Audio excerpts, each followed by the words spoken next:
Hi, everyone. My name is Ann Park. I'm the career strategist here at U of T's School of Continuing Studies Blueprint Career Services. And today we are pleased to present Blueprint panel discussion on industry insights working in the healthcare sector as an internationally trained professional.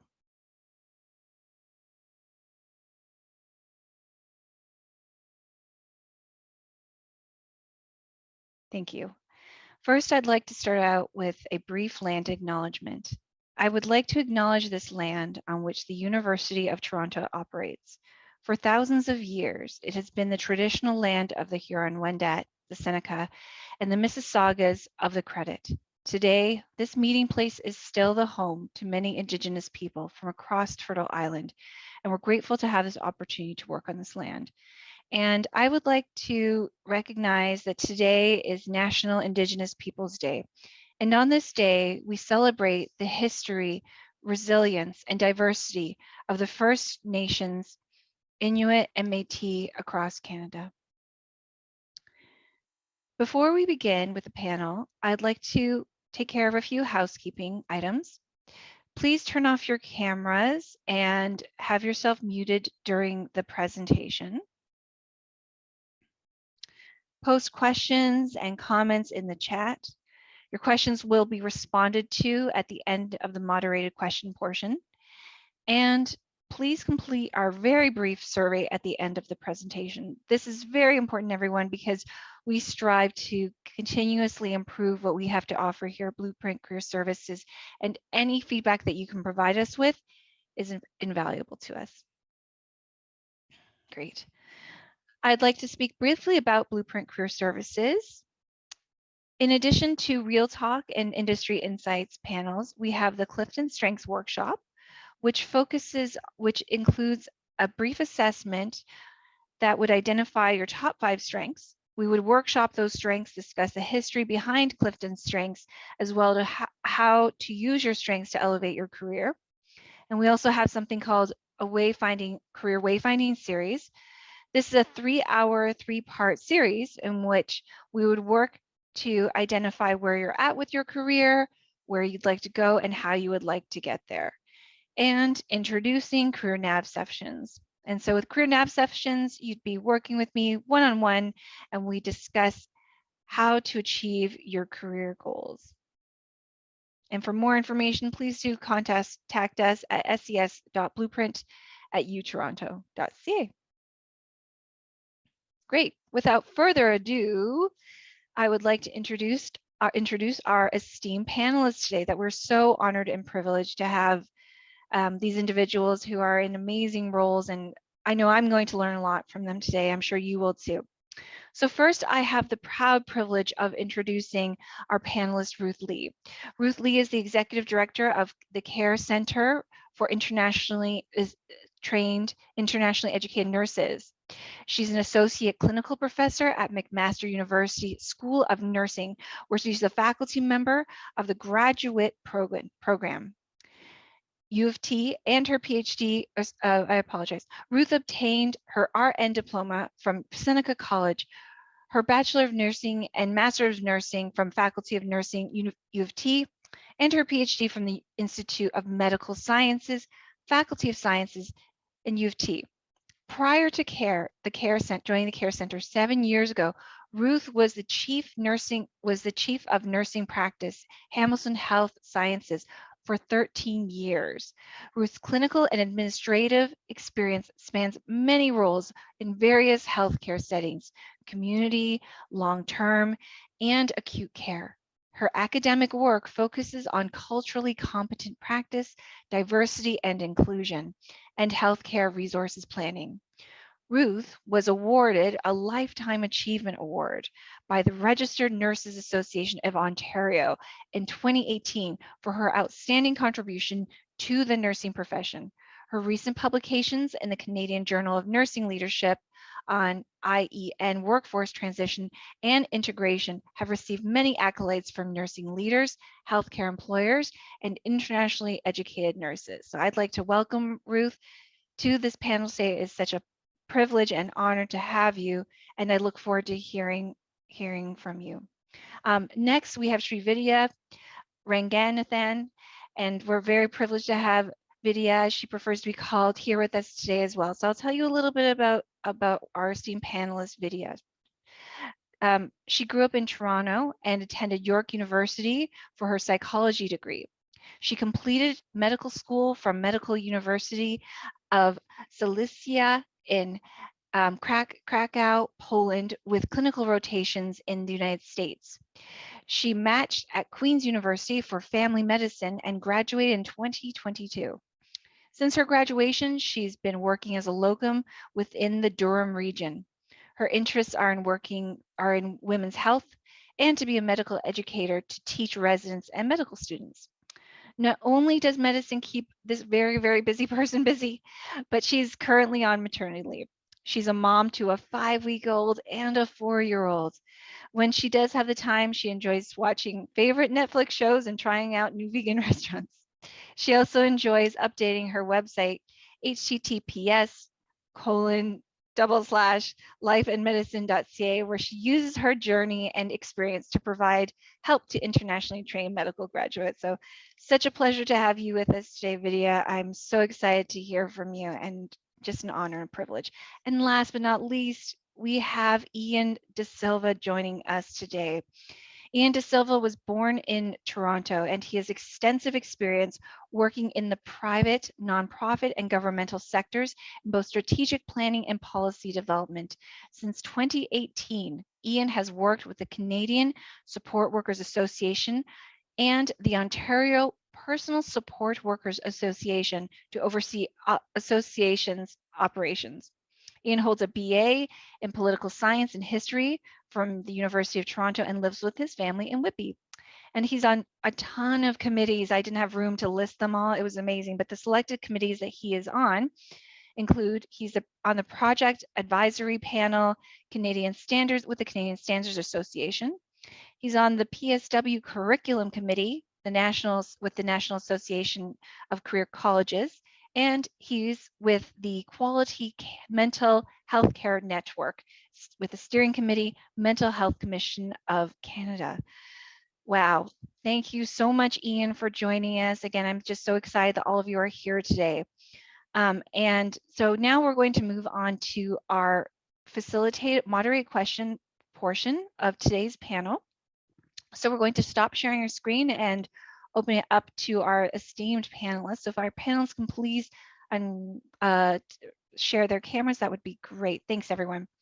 Okay, so let's get started. So first question is, we'd love to hear your story. Tell us about your career trajectory and as an internationally trained medical professional and how you began working, in Ian's case, with internationally trained medical professionals. So just looking at the camera, I'm going to throw it out there to Vidya. Would you mind answering this first, please? Yeah, sure. Hi, everyone. It's nice to meet everybody. So I just asked to answer the first question here. So I, as mentioned before, I grew up here in Toronto, did my undergraduate at York University in psychology, and I decided to go to attend, as it was quite a challenge to get into medical school in Canada. I applied abroad and I got into medical school in Poland. Which had an English program there. So I did 4 years there, and then I did 2 years in the United States, as they had the option of doing rotations in the US. So I completed those in the United States, and during the process, I wrote the USMLE, which were the licensing exams in the US, and I graduated in 2011. My intention was either to match in the US or match in Canada. So I did also pass my MCCEE, which is the evaluating exam for Canada at that time, which has been discontinued now. The challenge was getting back into the healthcare system, getting back in matching into residency.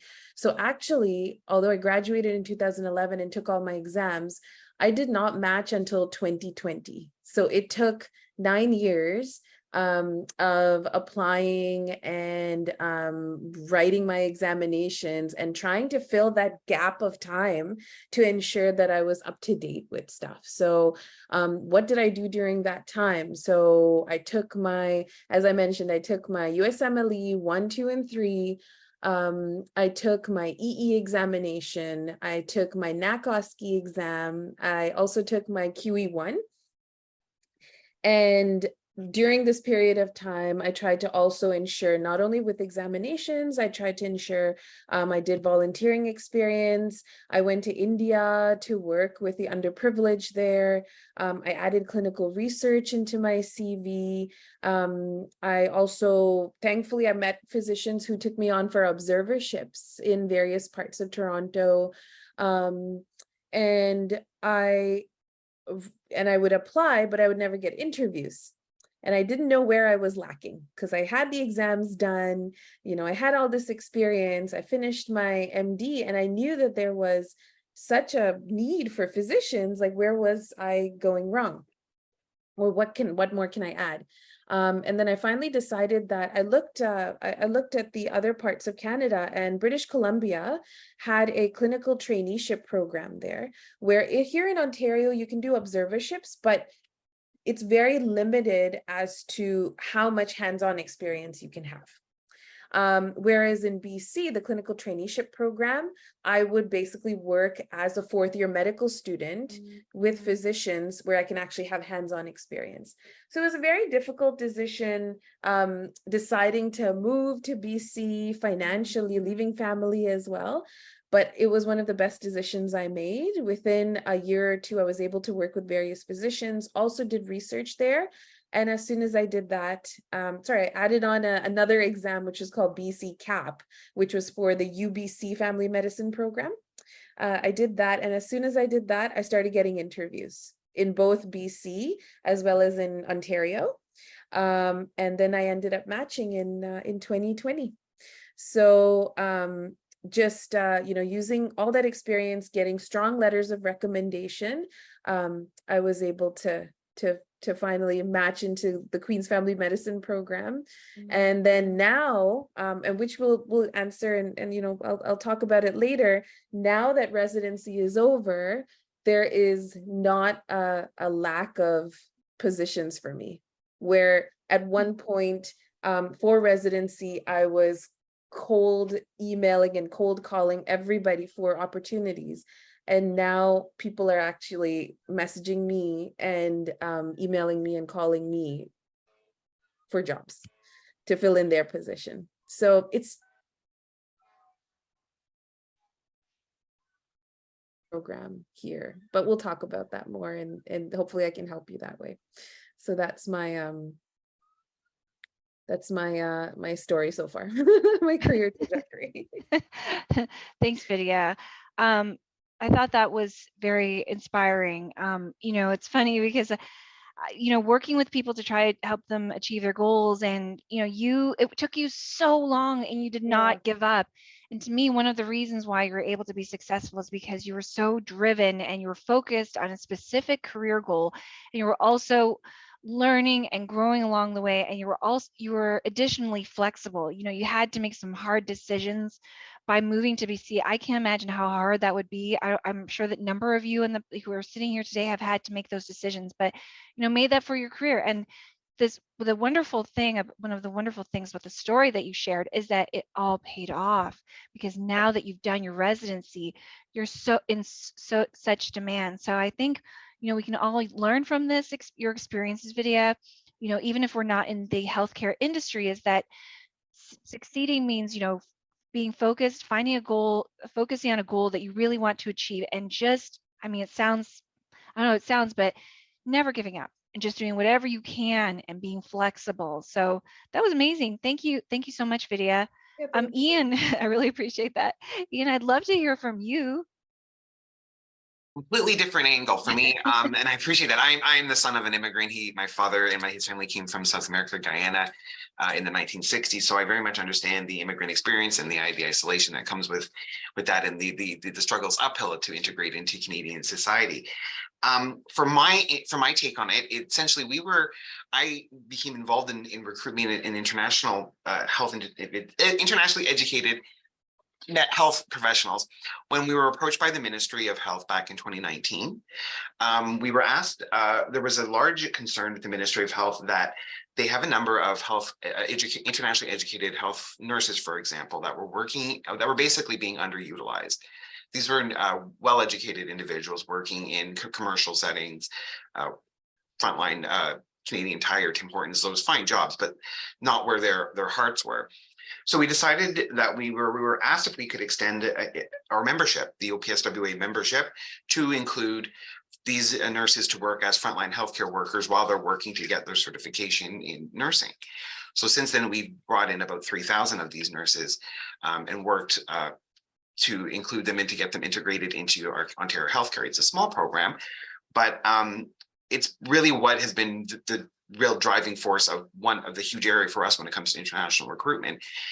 And for us, it was we seem to have an idea where we invite people from outside of Canada to come join us as professionals, but when they get here, they have to go through, like Sridia said, you have to go through this entire procedure. And we have different standards, that's right, but we saw it as an association for our skill sets. Midwives and nurses do possess the existing skill sets to do frontline healthcare. They've proven that. So we saw little value in reinforcing them to educate at the front from the beginning up again. So what we've done now is said, we will accept your credentials at face value, allow you to work as personal support workers as members, and then pair you with an employer. So in many cases, we found that our participants can usually make more than enough to cover their tuition when they're here studying, for example, in Canada. So it's a small thing, but it's what we're doing to help navigate and reduce the barrier. So that's what brought me into this. So that's me. Thank you so much, Ian. So I really appreciate having you join us in this conversation, because I feel like with you definitely represent the reality, which is there is a demand for internationally trained healthcare professionals, and it's just a matter of fitting people in the right inroads, and you help people to do that, which is amazing.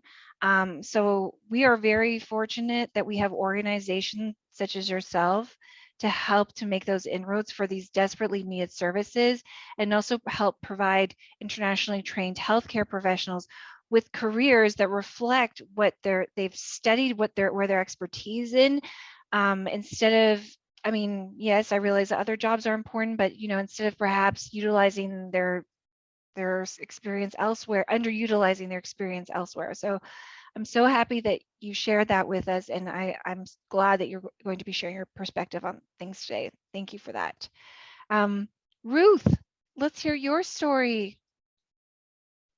So thank you for having me, and I just like to set the tone of what I need to share, is that I have utmost respect to all of you who are internationally educated or internationally trained, however, and like to face this great category of professionals. The reason for that is that I'm not good enough to be one of you, because I was not able to get into nursing school where I come from.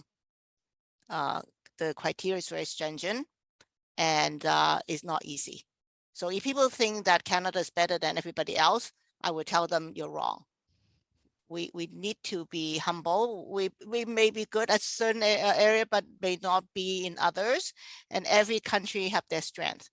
And for the internationally educated professionals, for them to achieve that level, it's a lot of hard work and a high level of professionalism. And not to mention Canada as a multicultural country, we absolutely value the multilingual, the multicultural diversity that you bring into the work that you do every day. So again, I just like to let you know that you have my utmost respect, because I cannot be one of you. So the reason why I say that is that for all these years, I been calling international educated nurse with respect. But one day someone told me, Ruth, when can we get rid of the title of IENs, the short form for international educated nurses? And I say, why you want to do that? Isn't that a great way to recognize the talent you bring to this country, in addition to your professional achievement, education, and clinical expertise, that you also bring all this extra, right? Being international, you have much broader perspective than someone who never left the country, for example. And you'll be amazed how many nurses actually have not even traveled out of the country.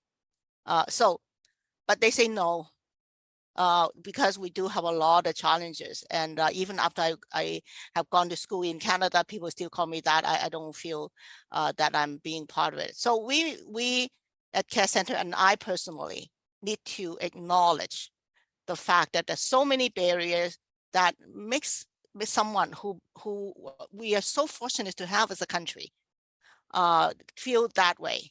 So basically, we need to support each other and encourage people to use their other talents in addition to their clinical and educational expertise. So so my journey is that I cannot get into nursing school in Hong Kong. I come from Hong Kong. Can't get into nursing school. I send my marks and all that. They say, all good. Please step over to the bar at the wall there, and I'm below the bar. I'm too short. Okay, so in those days, they don't have the electronic bed go up and down. For a nurse to be lower than that bar is creating some hardship for the team, I believe. So anyway, I was so determined to be a nurse because my father was hurt at a industrial field, and he had to be hospitalized and rehab and all that.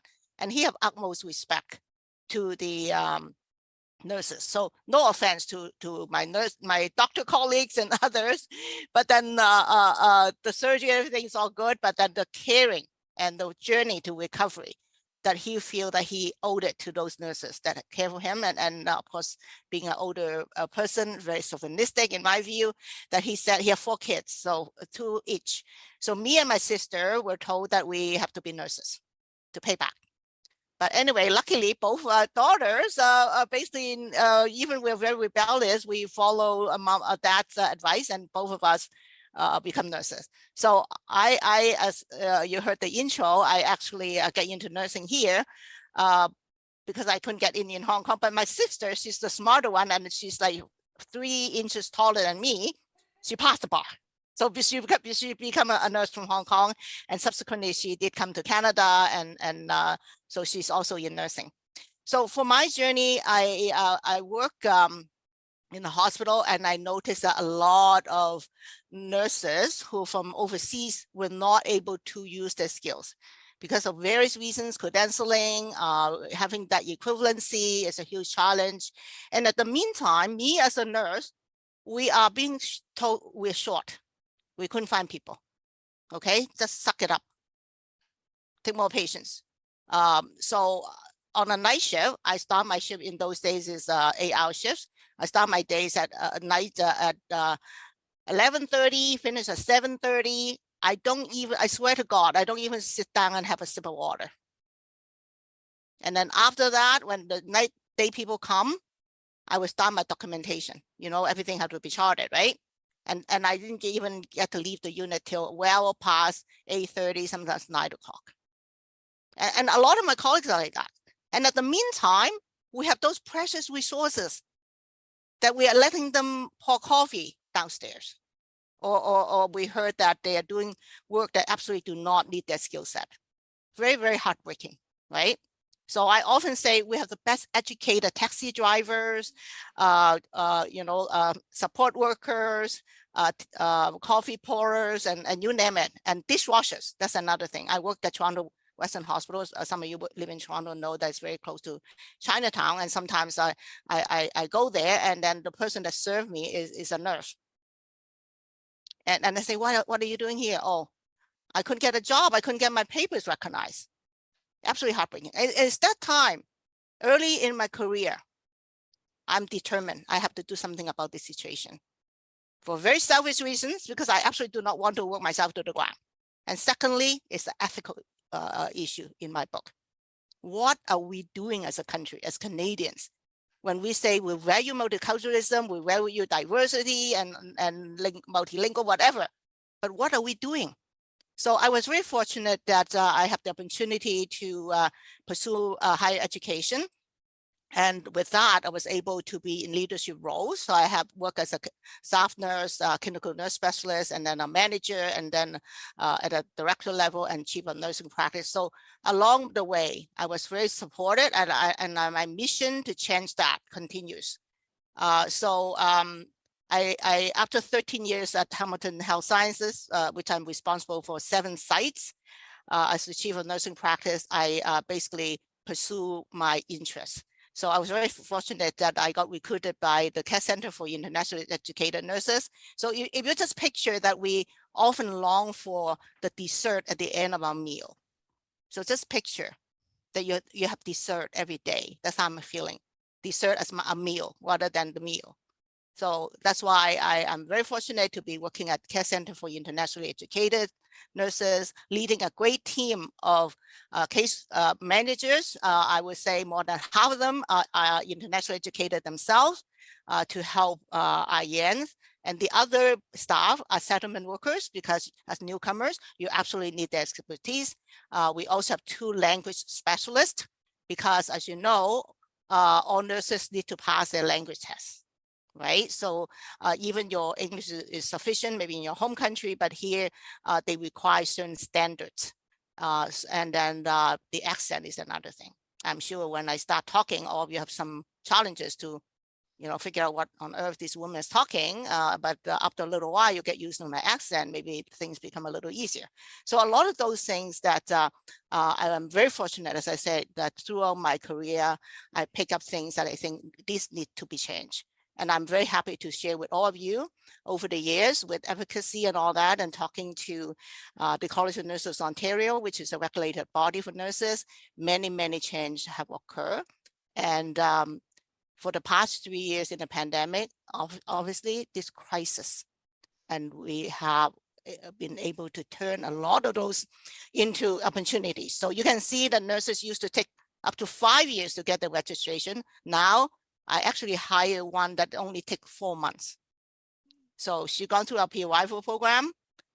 We guided her. She got everything ready. She come to a care center. So within 4 months, we land her a job at one of the large teaching hospitals, working at the intensive care unit. As you know, we are so desperate for critical care nurses. So that is kind of my story, and I'd be happy to entertain other specific questions. Thank you. Thank you, Ruth. You're so amazing. Again, we're just so lucky to have the 3 of you. There are so many amazing points that were touched on. I don't even know where to start, Ruth, to be honest, but I'm gonna try to focus here. I loved that you acknowledge the wealth of experience and value that internationally trained healthcare professionals bring to Canada, because there is this myth that, oh, Canada, we have the best. That's not necessarily true, right? That's not true. Internationally trained healthcare professionals bring the skills and knowledge and best practices from their home country. And if we're lucky, speaking another language, especially in Canada, is so invaluable. I mean, especially when you're in, when you're in need of healthcare. So we need internationally trained healthcare professionals, and you do such amazing work with such individuals. And I love that your story as well, determination and, all the years that you've been putting into this, and acknowledging how challenging that these professions are. Doctors and the PSWs and the nurses, I mean, really, you're all heroes. And I'm just such a privilege to have all 3 of you today and to be facilitating this panel. Thank you so much, Ruth. So I'm just going to move on to the next question. Okay. My question to the panel: what are some reasons why you would recommend working in the healthcare sector in Canada as an internationally trained medical professional? I'm going to throw it to Ian. Ian, I'm going to mix things up a little bit. So Ian, can you answer this question first, if you don't mind? Absolutely. To answer to actually some of what Ruth is saying, it is becoming a lot easier for internationally educated nurses to move into nursing, which has been a great, which is excellent. I think we are all on the same page that this is a skill set that we needed to employ greater. What we actually are telling immigrants right now, this is the time to move into healthcare. We've reduced as many barriers. The barriers for entry are continuing to fall, and the supports to enter healthcare are continuing to increase.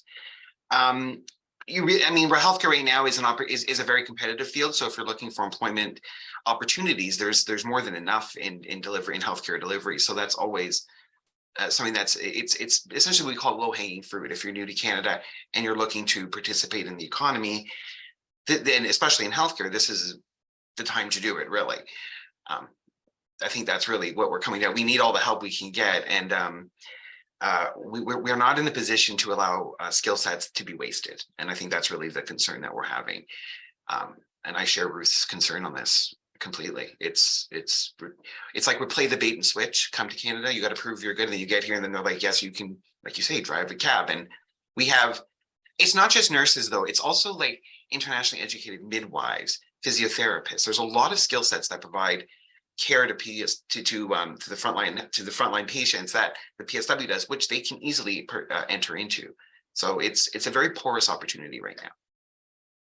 Great, thank you so much, Ian. So I appreciate that you identified one of the reasons, some of the reasons why you'd recommend internationally trained healthcare professionals to work to pursue their careers in Canada.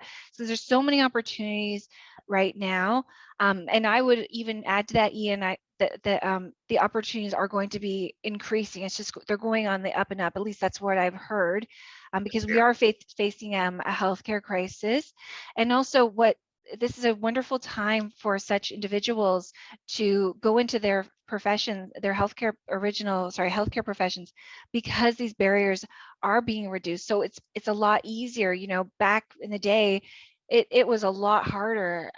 So well, if I can actually add in there, because we were asked by the Minister of Immigration to investigate options in it, for example, in the East Coast when it comes to delivering frontline healthcare workers. Now, nurses remain a high demand profile, but it's that personal care element that is even greater demand. For every nursing absence, there's about 3 or 4 PSWs, and they do most of that patient care. So when you're looking at incontinence changing, bathing, ritual, most of the care, forgive if I say it, but most of the actual nursing frontline duties are actually done by PSWs. So the demand is enormous right now for those skill sets. And just to the credit of entering right now, it gives you an opportunity right now to learn the Canadian culture. And it is a very different healthcare culture than you may have in the country that you're coming from. So just want to put that out there.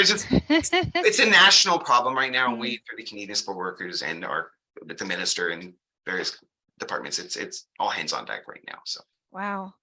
I think making it such a good point that encouraging people to are maybe new to Canada, who are from the healthcare profession, to maybe as their first foray into the Canadian workplace culture and healthcare in Canada, maybe just start with PSW positions just as a stepping stone, and then that will give them the Canadian workplace piece, the Canadian work experience piece, which really shouldn't be an issue anymore these days, but for some it is. Unfortunately, it's really terrible, but that's just the reality. And even to decide if this is a career that they would like to continue to pursue in Canada, because maybe the differences make it too much. So, but it's a great way to start, and the jobs are in demand, and we need PSWs. So thank you for that. Ruth, would you mind filling this question next? So if that would be great. Yeah, I just like to pick up from what Ian just said, and he's absolutely right that what better way to get familiar with the Canadian healthcare system than maybe starting as a PSW, but during the pandemic, what we have been advocating, and luckily many employers agree, and including the association agree, that we should not demand a certificate, particularly making nurses to go back to however long the course would be. So we have private schools that charge up to $9,000, and then also private people charge $5,000 and take the nurse 5 months to a year to get a certificate. to repeat, basically going through the same motion, if you ask me, because they already have those skills, as Ian already said, right? So we are very fortunate during the pandemic that that requirement have been waived, and now that we're going to go back to say what we're going to do, should we be doing. So I think that is something moving forward we need to pay attention to. So I'm sure it's not just nurses. For example, physiotherapists, it would be a good experience for them to start perhaps a PSW equivalent kind of work to start, get familiar. And if they so desire to return to their original profession, we should absolutely support them to the best that we can. But there are also other factors, right? Life circumstances, age group, language. I cannot stress the importance of language, that a lot of professionals, because their native tongue is not English, their education is not English, is really challenging for them, because in the healthcare sector, everything's very fast paced, particularly if you work in acute care hospitals, right? So other areas, long-term care perhaps is a little slower, and home care, particularly you go to a home that can use your own native tongue. For example, if I go to a home that speaks Cantonese, I think it's absolutely where you're at. But then when you put all the factors together, it's not just the credentialing alone, but also life circumstances. So just picture someone close to 50, have language challenges. It's going to take a long time to learn any language, as we all know, and they have children to feed, a lot of responsibility, and the elderly to look after in the home.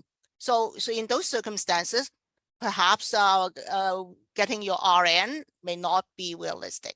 So some may opt for the LPN, that's how we call them, a licensed practical nurse in other provinces, and RPN, registered practical nurses in Ontario, to pursue maybe a little lower level, less requirement kind of category. So everybody is very individualized. But Ian is absolutely right. Get your foot in the door for healthcare, right? Either work in the hospital setting, long-term care, community, home care. But most importantly is go back to the healthcare sector, because for all of you who are healthcare professionals, I'm a little old-fashioned, but nursing, we see it as a calling. A lot of people say, how can nurses do what you do every day? But somehow it's a calling. It's from your heart, right? It's not what the pay is. It's not what it is. It's the caring, that when someone blow up in front of you, you are calm and collected because you are there to support, to help, and get them out of that challenge and the pain. So yeah, so just to sum up, is that basically a great idea to get into healthcare related work and go from there. And don't just try to figure things out yourself. Reach out for help. Okay, for example, if you are a nurse, care centers here for you. We are funded by the government. We have a PR rifle program that's pan-Canadian. We can actually get you prepared before you land. And then when you're here in Ontario, the care center's Ontario program is going to help you as well. And we also have many partners across the country that so you go to other provinces, we will make sure you're linked to those agencies so that you will get the appropriate support that you need to relaunch your career. And then they will also provide you advice. So you decided, no, I'm at the age group, the language challenges and all this. I like to pursue other related professions. And I can tell you there's so many opportunities waiting for you. So you decided not to pursue nursing. But of course, ultimately, we want 100% of you nurses to become a nurse. And then for other professions, so you like to join nursing, we're here to help you as well, because we really, really, really need you to stay in healthcare because we're desperate as a country. So there's no ifs or buts about this. Thank you, Ruth. That was so helpful. So I appreciate that you expressed, I guess, explain more about what Ian was expressing was, you know, when you come to Canada as an internationally healthcare professional, you know, maybe just try things out, work as a PSW, work in a hospital, maybe volunteer, just to find out if this is an industry that you want to continue. And you may decide to do the certification, sorry, not to do the certification, to do what needs to be done in order to work as a nurse or a doctor in Canada. You may decide based on your personal life, you know, if you have kids or other needs that you need to take care of, that this might not be good to go into. But there's always something, right? One of the great things about this industry is there's so many opportunities. And also, I really like that you suggested that people don't do this by themselves, right? And actually, this is a wonderful tie-in to Vidya, because I know that, you know, one of the main things that all of you have in common is that you help other people who are interested in healthcare, and specifically internationally healthcare professionals. And I know, Vidya, that's one of the things that you do. So we'd love to hear from you and your take on this question. Yeah, of course. And I'm not going to sugarcoat this one because it is quite frustrating. So we have two types of, like I should say, you know, you have Canadians who studied abroad, and then you have international medical graduates when it comes to like within this physician program and matching in Canada. So you have the Canadians who have had, like me, who have grown up here, but we went abroad to study, and we come back, and this is where we intend to do our residency training. Then you have individuals who have been brought up, grown up, done their education, done their residency in another country, and then want to come back to Canada, right?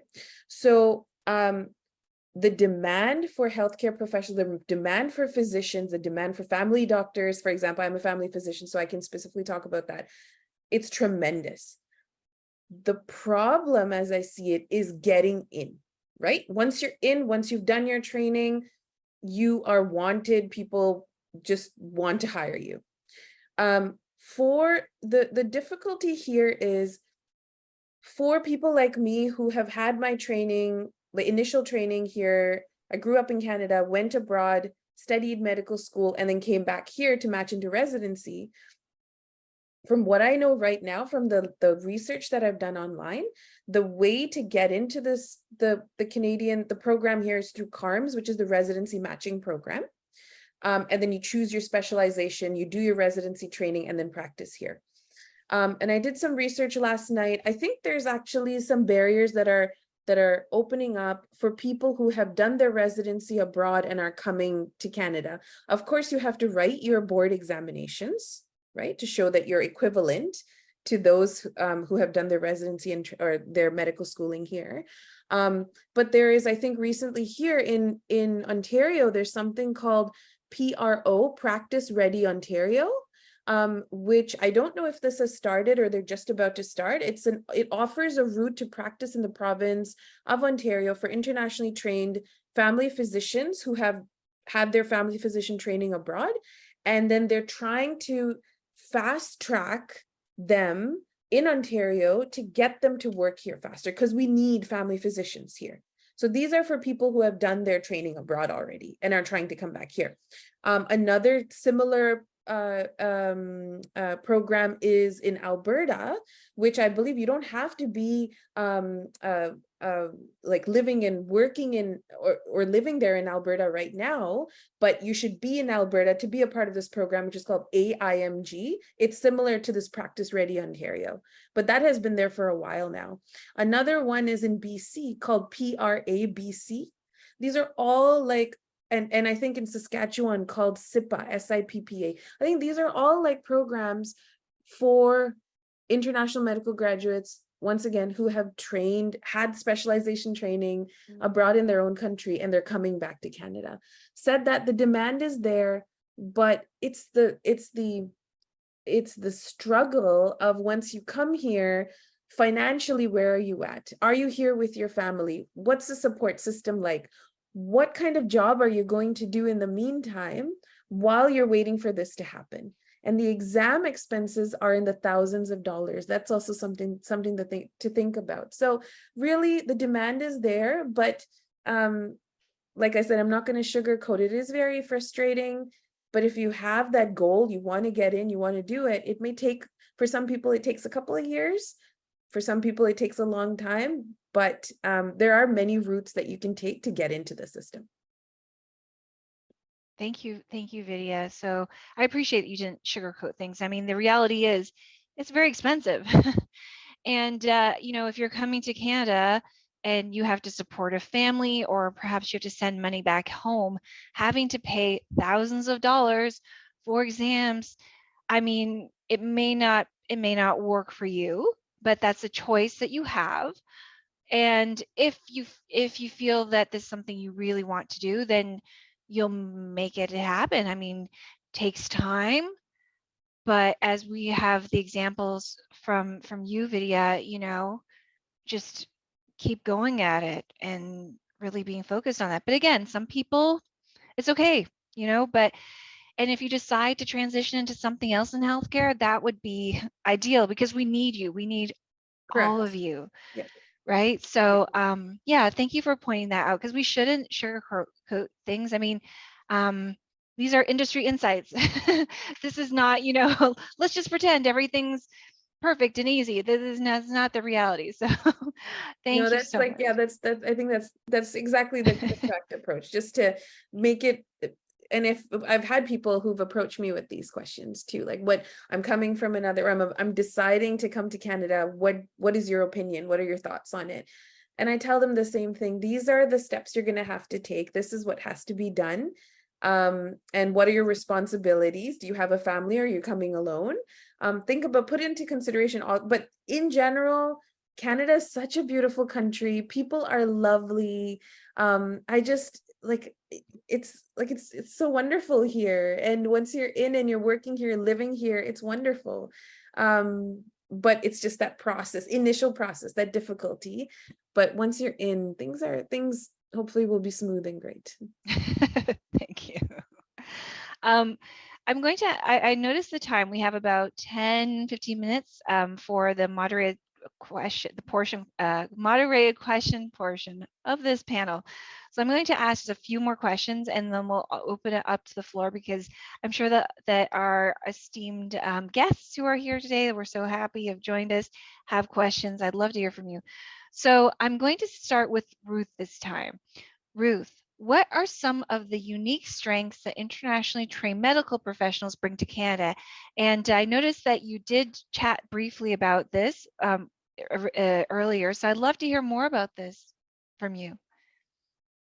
Well, first of all, what we have found is that they're extremely hardworking.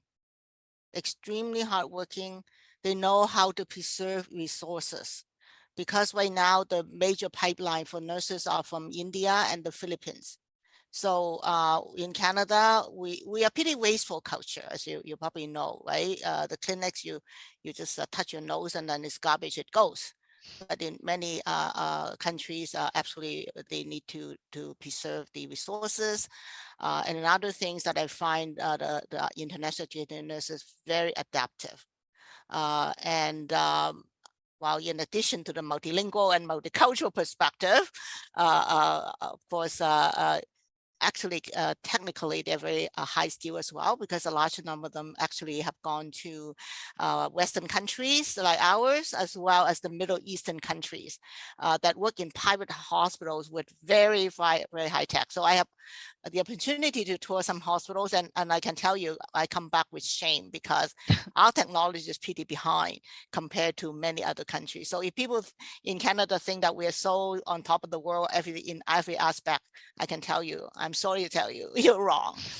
So the INs actually bring a lot of those with them, and they also, majority of them are willing to learn. They know that they need to adapt to the new culture.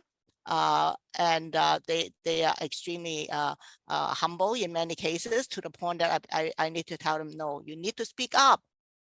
In Canada, you need to be heard, right? You don't put your head down. So something is a good virtue. In other cultures, they perceive as feeling insufficient or have something to hide and things like that. So some of those communication skills is something that is very much integral part of care centers programming to basically link them to employers at all levels. So all of you, should you not have your registration in nursing yet, there's many jobs in the healthcare sector, that Care Center be very happy to help you get those jobs. And I can tell you, our employer partners are so appreciative of the good work that you do. So do not shortchange yourself. So answer your question, Anne, it's not just from me, but many of our employer colleagues, the feedback is that please send us more. Please send us more educated nurses, because they're so hardworking. They don't say no easily. You can count on them, you know, very reliable. So again, I just want you to know that you're very value. Thanks, Ruth. So some of the skills or attributes that internationally trained healthcare professionals bring to the table is hardworking, their skills at preserving resources, adaptive. I mean, even just, you know, coming to Canada to a new culture and perhaps a new language for some demonstrates all of these amazing skills. You know, a lot of these folks have knowledge of some amazing technology that they've used in their home countries. So there's so much. Vidya, what are your thoughts? What are some of the unique strengths and skills that internationally trained medical professionals bring to Canada? So definitely the experiences that they've had in their home country, the training that they've had, the skills that they've obtained, I think, and also coming to Canada. Canada is a very multicultural country, and Toronto specifically very multicultural. And you have, for example, patients who would prefer physicians from their own background, who speak the same language, cultural sensitivity, right? So if you have someone, you have a physician there who may not understand the language, or there's certain, you know, cultural things that you need to be sensitive about when it comes to recommending treatments or speaking to the family about something.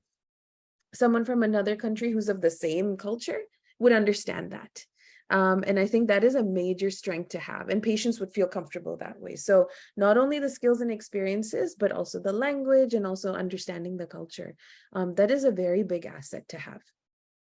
Great, thank you, Vidya. I think that, you know, definitely it's a really an amazing point. I mean, especially in Toronto, there's so many people who are newcomers, and when they're seeking support, I mean, communication is key.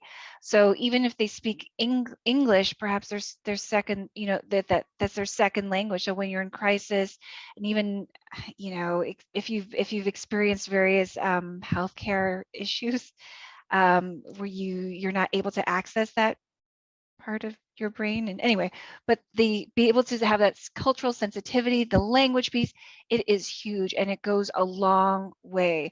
So thank you so much for sharing that. Ian, what is your take on this? Oh, I can't say anything that's not already been said. I share the comments of both Ruth and Vidya completely. But really, for me, I think you see a globalized perspective and a globalized mentality when you're dealing with people from an international background. We see a lot of people, it's in the new language is internet. People travel, they go all over the place. The people understand the world better, I think, now, and especially the immigrants, they understand it. Especially when they're coming to Canada. I think it's the bravery of it too. I'm going to be honest. Traveling to a new country is incredibly daunting. One can imagine. But if you're going to, for example, if you're coming to Canada, the people I'm extremely impressed with, not to say that I'm not impressed with all of them, is people who go into the northern part, the more rural communities, where, and we've seen a lot of new Canadians entering those communities and flourishing, because it's very hard to find workers up there. So they're very much welcome in those communities. But yeah, I think that the global perspective, it's that idea that there's that idea about who they are, and it's neat. It's different. It's great. Thank you, Ian. So definitely, again, that global perspective that people bring, and especially since everyone's connected to the internet today. I mean, we're connected today online. It's so vital to have internationally trained healthcare professionals support us. Thank you so much. I'm going to ask one more question for the panel, and then I'd like to open it up to the floor. The final question, I guess, question I would like to ask all of you is, what are some additional advice that you would like to share to internationally trained healthcare professionals who are interested in breaking into this market, the healthcare market in Canada? This time, I would like to ask Ruth. Yes, Ruth. So there's many opportunities right now, including, as I said, the regulators have lowered the bar somewhat and make life a lot easier. Many opportunities for employment. And also the government have provided funding as well. So for inter-educated professionals, not just nurses, there are nonprofit organizations that can provide very low cost loans with no credit record in the country of $15,000. And for nursing, upon receiving your registration, you collect all the receipts that you can actually get a reimbursement of $2,500. And then there's also fees associated with relocation to different parts of Ontario, of course, not GGTA, because we do have more resources in the GGTA than other parts. So many employers themselves, as well as the government, will support your relocation, and also there's extended orientation if necessary. So many opportunities, and my suggestions is don't just do it yourself. You need to reach out to find out, I belong to this profession, where can I turn? For example, I would say, okay, come to Care Center for Nurses, but also Ryerson University, or now they call it Toronto Metropolitan University, have a program for internationally educated medical doctors. So Xavier also mentioned some resources, but in Ontario, you have the TMU, and for pharmacists, University of Toronto's Faculty of Pharmacy also have a pretty good program supporting internationally educated pharmacists as well. Because we work closely with them, so that's why I know that they probably can help you. Yeah. Great. Thank you, Ruth. So I was actually thinking about that as Vidya was talking about the costs, that some great advice is that if you need the funds to pay for this transitioning into your career in Canada, there are places to reach out to, nonprofits. There also, the government pays for relocation. There's a great program at TMU, and there's a pharmacist program here at U of T. There's also OSAP if you need to go back to school. And of course, if you have any questions about accessing funds, because I am aware that it's very costly to get these certifications, you can ask Wei. Perhaps our panelists can share contact information for the organizations that they work with, so that way they can reach out to them to find out how to access these funds. So thank you. I was thinking about that. And if I can just add one more thing, and is that many newcomers do not come with credit records, right? So for you to start alone, actually, it's a good thing. It's a mindset. I find that a lot of newcomers, not just professionals, they don't want to owe money to start their new life. But that is not the way in Canada. You need to have those records, right? Another thing is that many hospitals, as we speak, they're hiring the category called externs. And many of them are nursing students, physio students, or healthcare related students. And for you being already educated, internationally trained internationally, I'm sure there's a lot of flexibility for them to hire you. So I would say that don't hesitate, just knock at those doors, and probably get someone to read over your cover letter and CV, because sadly, a lot of those things got screened out through human resources, because they do put your CV and cover letter through the computer, and then if you don't have those catch words that they earmark, you may not pass that hurdle, right? So make sure that you get someone who may be local, and as I said, Care Center reach out to us. We'll be happy to help the nurses. So sorry, I shouldn't take up that another time. Okay. It's hard. I wish we had more time, because all of you have such invaluable insights to share with us. So definitely, recognize that, reach out to support as needed to get where you need to get to. Ian, I'd love to hear your final thoughts on all this, some advice, because we've already had such wonderful practical advice, but let's hear some final, I guess, advice before we move on to some questions that are being asked here in the chat. Can I get a refresher? I was just putting my email and I may have missed the question. What was the Okay. specifically? I apologize. It's okay. I appreciate that you're doing that. Thank you so much. That's okay. I'm sorry. No, it's great. I'm so happy you shared that with everyone. My final question, moderated question was, what is some additional advice to share with internationally trained healthcare professionals who are looking to build careers in Canada? I think right now you need to, like Ruth and Srivita, you need to have your voice heard. Do not tolerate things that you shouldn't be tolerating. You're already brave. Canada needs your help. We want you to be happy here. But it's not a perfect country. And for those who are, like, we see the comment, yes, I understand that there's no solution, there's no magic solution to the problem, Mohammed. We get it. But these are you got to really try and invest in it. It's really in Canada. It's once you start the process and understand how we do things, you'll get along pretty good. It's just you have to understand that there's a lot of different people trying to help you. So it's kind of, that can be hard to navigate sometimes too. So you're thinking you may be overwhelmed a bit, but I mean, I would encourage you, if you have these concerns, connect with Ruth. Feel free to connect with me, Srivita.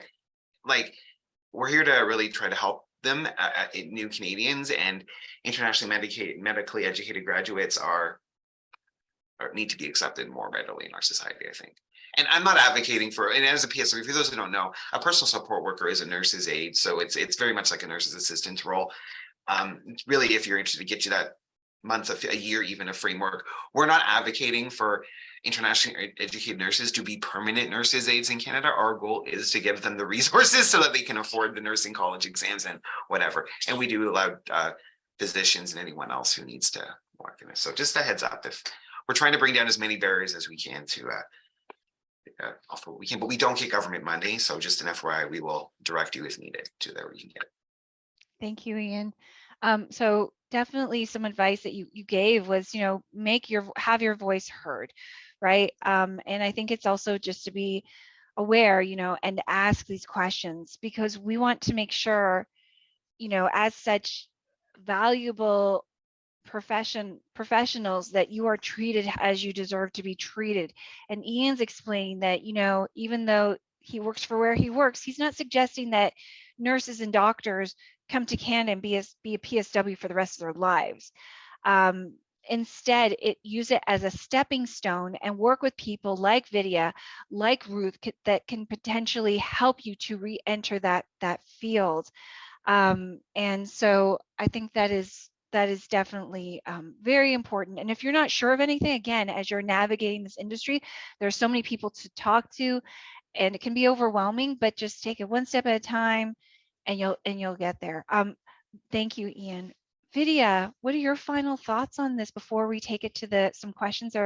It's great. We're getting some wonderful questions in the chat, but I'd love to hear your final thoughts. I've just been kind of busy typing away here. Thanks. Sorry, the question was just like how to approach opportunities and final advice to internationally trained healthcare professionals. So final advice, as I can see, like, definitely frustrating, but really it's about, okay, so how do I fill in that gap of time while I'm applying to CARMS, while I'm trying to get into a residency program or work as a physician? Because the worst thing you can do is have a CV where it's going to be looked at, it's going to be asked at the interview, what did you do during this period of time? And you should have something that it was not just a filler of time, is actually meaningful as well. So volunteering positions with underserved communities and populations, volunteer experience within the hospital, research experience, clinical research experience, trying to get observerships, but really if you can get hands-on experience by For example, the BC traineeship, I know that's difficult. I don't know if things have changed since I've been there. I know the BC traineeship has now changed its name to a BC observership. But I think when I looked at the information, I think it's based on when the physician takes you on, how comfortable they are with how you are in your skills in letting you giving you that hands-on experience with patients. But really getting that experience, whether it be through research or volunteering, how you're going to get it, I had to do it through cold emailing and cold calling and putting myself out there multiple number of times, like attending conferences, attending meetings, attending sessions like this, and trying to rub elbows with people and getting their email addresses. And of course, you're going to have a lot of people saying, no, we don't have the opportunity for you. No, I cannot take you on because you don't have malpractice insurance. It's not safe. No, but you're going to find those people who say yes. So it's just about knocking on multiple doors. And I say, like, you know, just trying every opportunity that's out there. I know it's very frustrating and disappointing on many days, but it just keep at it and it can happen. Just reach out to me and I'll see, you know, how I can help out and see if I can guide you in the right, you know, kind of right place to go to contact the right people. But really it's just putting yourself out there. I think you guys have said that too, just putting yourself out there and having another very important thing, making sure your CV is up to date, making sure your grammar and there's no spelling mistakes, all of that is good on your CV and it's up to date. Having a good professional LinkedIn profile where if people look you up nowadays, you have to have a good professional online presence and profile. So have a professional photo, have a professional profile that's readily available for people to see. That is very helpful as well. So have a LinkedIn profile. Yes. Thank you so much, Vidya. So I love the advice that you gave. And what you suggested was that as you maybe in between, you know, have a gap because you're trying to get your certifications and you're trying to get an internship. I'm sorry if I'm not using your language. But as during that time, you know, volunteer, talk to people by attending this panel, everyone. This is amazing because you're all having access to your network that these folks here can help you. So continue to do that. And of course, putting yourself out there, work on your CV, work on your resume, your cover letter, have your LinkedIn up to date. And there are so many resources in Ontario that can help you out with that sort of thing. They're free. If you need one-on-one support for career transition, you can always work with us. But do it. But the fact that you're all here today, it shows to me that all of you are driven and that you have career goals. So this is amazing. Thank you. Great. So I'm just going to look at our wonderful chat and look at some of these questions. Okay, so I'm just going to throw this out to the panel. So anyone who would like to answer this, that would be great. You don't have to answer it. Mohammed would like to know what the panel, Mohammed would like to know what are some of the opportunities available. I know that you already kind of discussed that, but what are some specific opportunities? I know we're talking about, you know, PSWs, a lot of opportunities, and obviously nursing.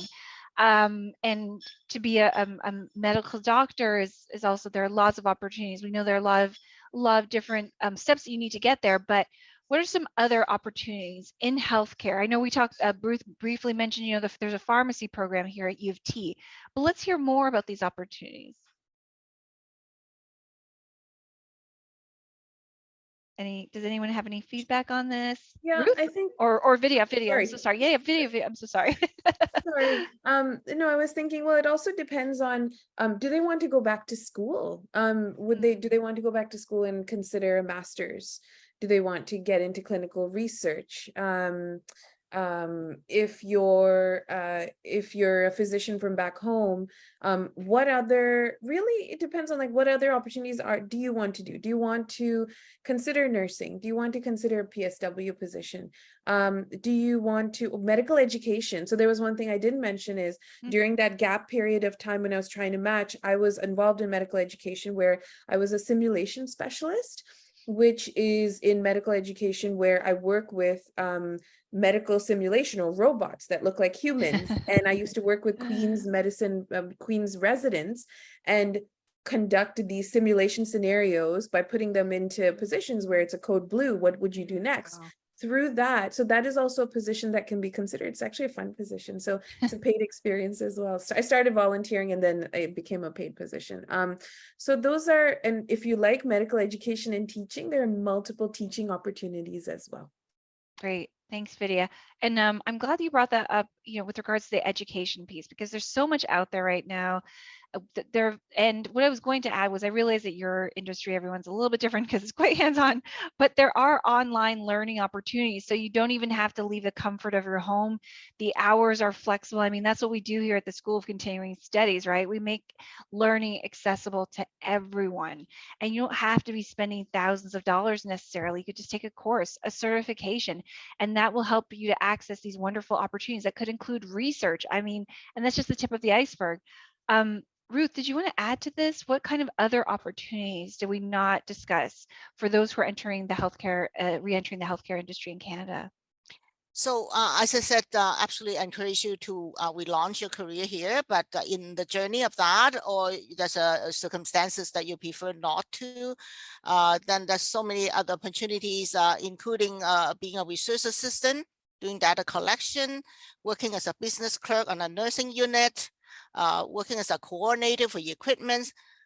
I will encourage all of you, go to the board, usually right by the cafeteria of each hospital, and or they have a special place for human resources job posting.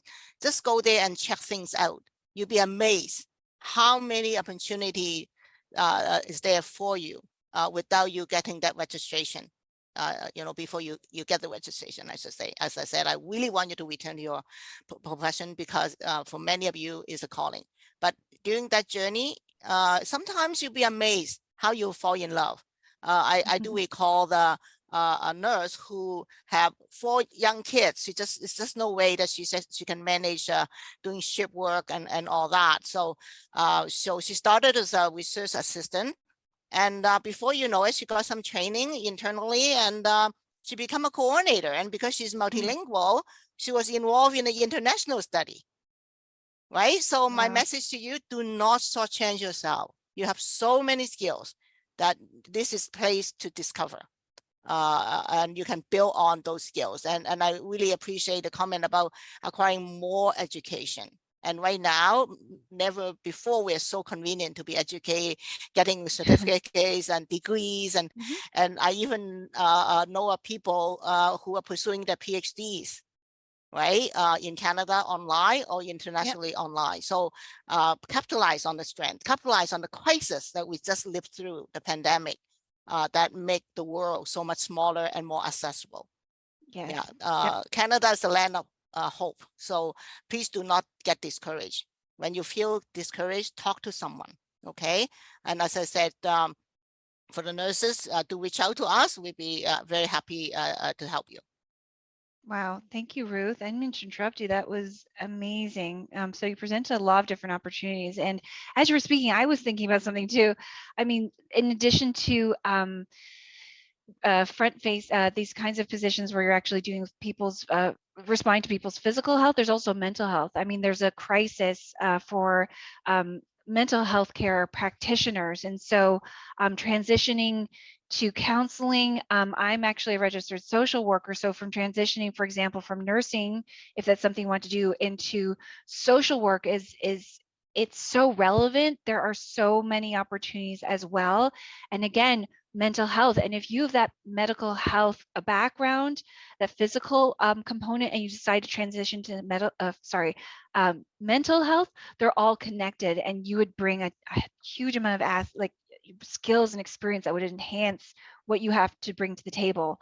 Ian, did you want to add anything to that in terms of opportunities that we didn't discuss?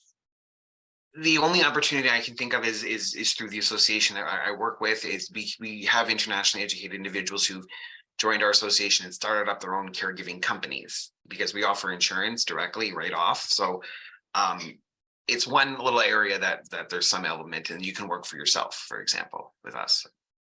Wow. Okay. So even with the associations themselves, advocates, there's so many different ways that you can use your education and training, and experience to transition to different jobs. And this is an employee's market. I've been telling that to everyone. It's just the reality. It's an employee's market, but we need skilled workers such as yourselves. Great. Thank you, everyone. Another question that we're having, I'm just thinking about this. What programs are in progress? What are the opportunities? I'm not quite sure where that one is at. Just going to take a look. Okay, this one I kind of understand a little bit better. Who wrote the person who wrote that question? If you'd like to maybe elaborate, I'd be more than happy to answer, but it's a little vague. But we do have a question. I think we can definitely answer this one. If you have completed your exams and training abroad in your home country, have you looked into? I'm not really sure if this is a question. The SR is me. I responded to okay, thank sorry. you. Okay. That's okay. I'm just going through this. Okay. Oh, here we go. Okay, I'm so sorry. And thank you for your patience, everyone.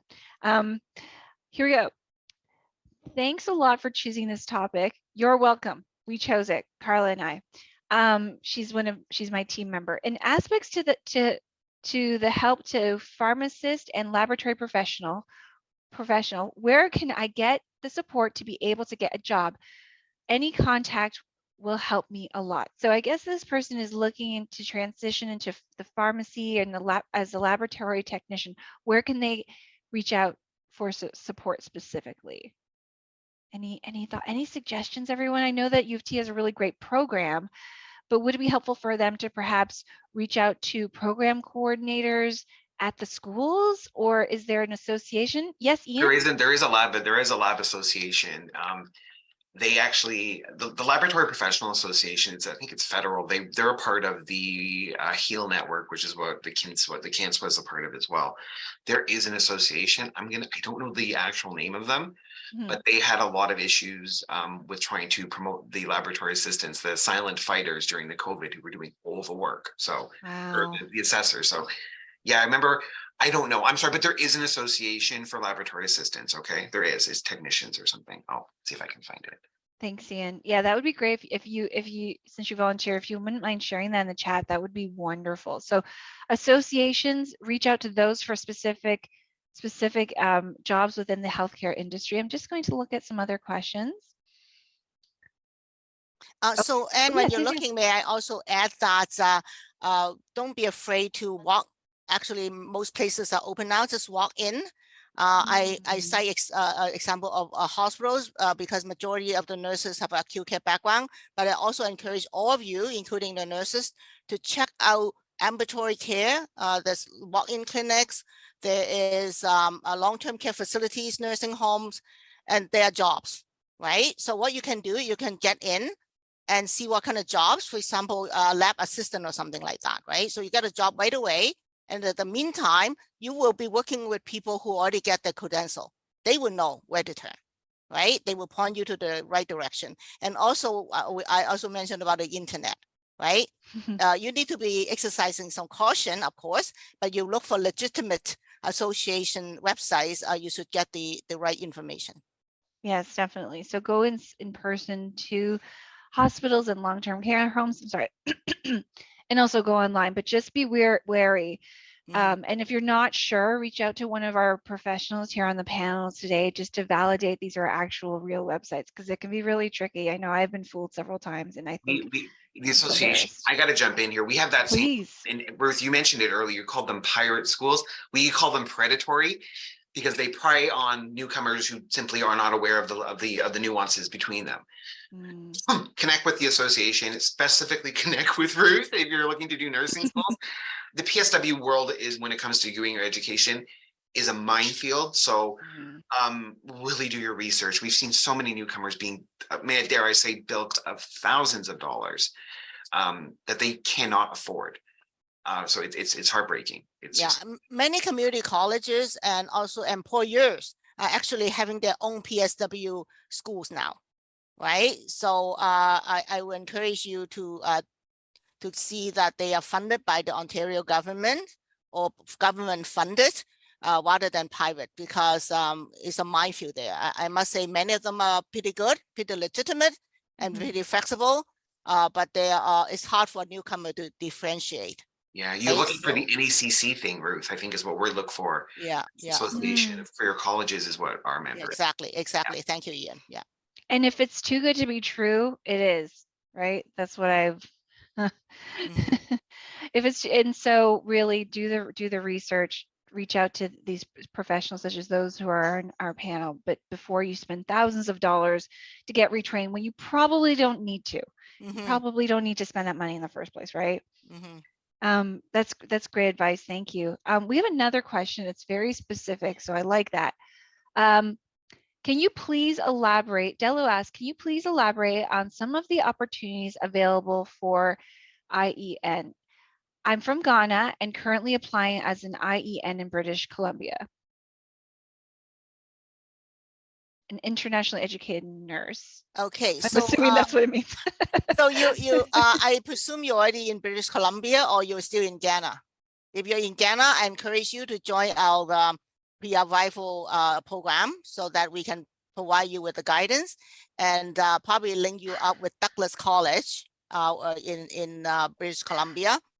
They do have a program. So this Douglas College is a Care Centers partner for the local on the ground service in Canada.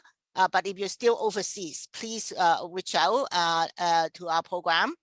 And yeah, and then I'd be very happy to our coordinator to support you to get you ready.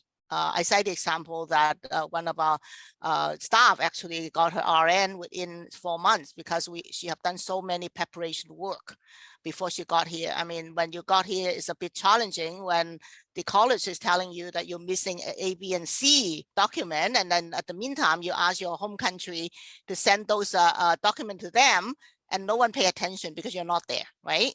So, but if you're there, you're in front of people, you will not leave till they do it for you, right? Then things get going. So yeah, so by all means, if you are still in Ghana, I'll be very happy to welcome you to be one of our PR Rifle clients. And then if you're already in British Columbia, I suggest that you contact Douglas College.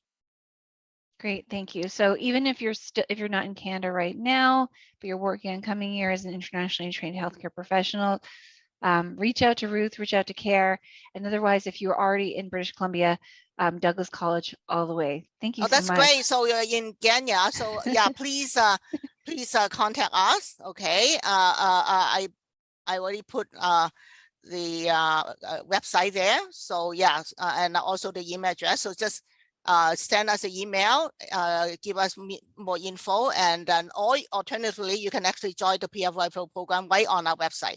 So you click on our website, to the left-hand side is that the PASS program. So you should go there, sign up, and then you can probably got enrolled before the end of the week. Great, thank you and the so program much. is free. It's free. No money involved. We work for love. No, I'm just kidding. We're funded by the government. Well, it's still free. You have to get paid somehow. Thank you, Ruth.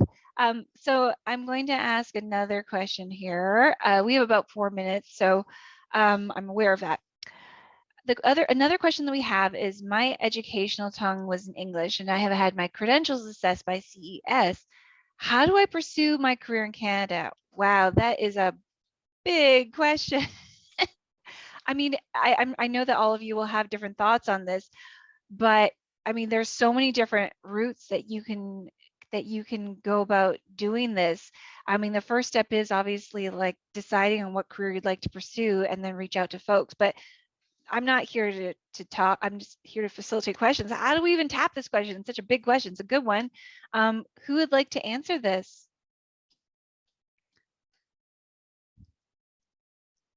So how do I pursue my career in Canada after I had my credentials assessed?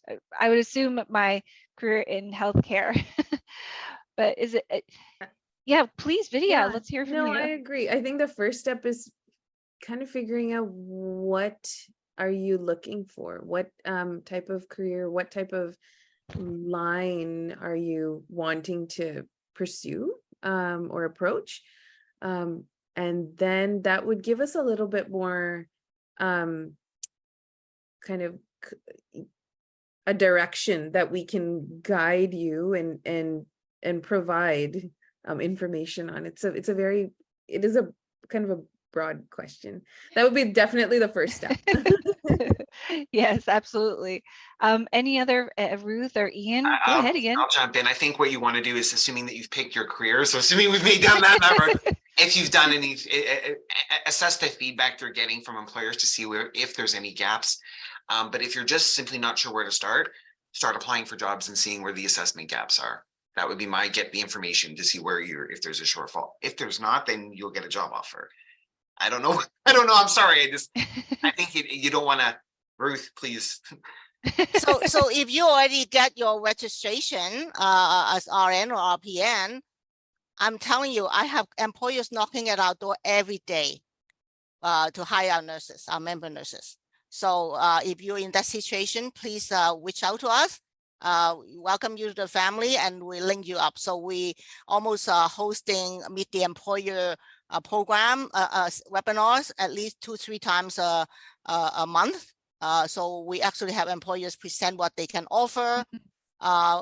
What's heartbreaking and also heartwarming for me to hear is that a few of the clients come to us and say, you know what, I sent over 100 applications. No one called me back. And I joined Care Center. I sent out 4, and within 2 days, I have all 4 of them wanting me. So I think when I do some triage, what I notice is that because a lot of those letters, cover letters and CVs got screened by the computer, right? And yeah. when you are a member, our case manager, because you'll be assigned a case manager of your own. So this one person answer all your questions, and if he or she don't know the answer, certainly you can find out from our team to help you. So we'll make sure that they will proofread your cover letter, make sure that your CV is meet all the requirements that will for sure pass through that screening. And we also have employer partners, hiring managers do mock interviews with you. Wow. Okay. So make sure that they're it's funny, at one time we're short of hiring managers. So because I've been a hiring manager for many years, so I kind of fill in. And one of the things I tease about the nurse, I said, you know what? I know that I wear a very beautiful pair of shoes today, but for you to keep on looking at my shoes, I'm not going to give you the job. Right? In Canada, you need to look people in the eye. You need to be engaging. You cannot just put your head down, because I know where I come from. To be respectful, I have to put my head down and don't look people in the eye. Right? So those kind of things is what Care Center will coach you with. Right? Because we have workshops and we have case managers that we want to make sure that when you go out there for that interview, you're going to ace that interview. We're going to make sure whatever cover letter and CV you send out there is meet our standard, that make sure the employer will look at your application seriously. No spelling errors, right?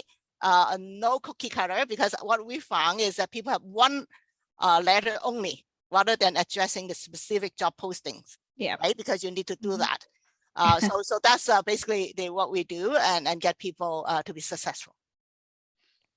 Thank you, Ruth. And I just want to add to that, because we will be wrapping things up soon, but because oftentimes these positions are with huge places, hospitals and long-term care homes, they do have a computerized screening system to screen resumes and cover letters. So if you're not using those keywords in your resumes and cover letters, and if you're making them cookie cutter, if you're not personalizing them, and if there's grammar mistakes, it's not even going to get past the first round. So please do reach out to people like Ruth.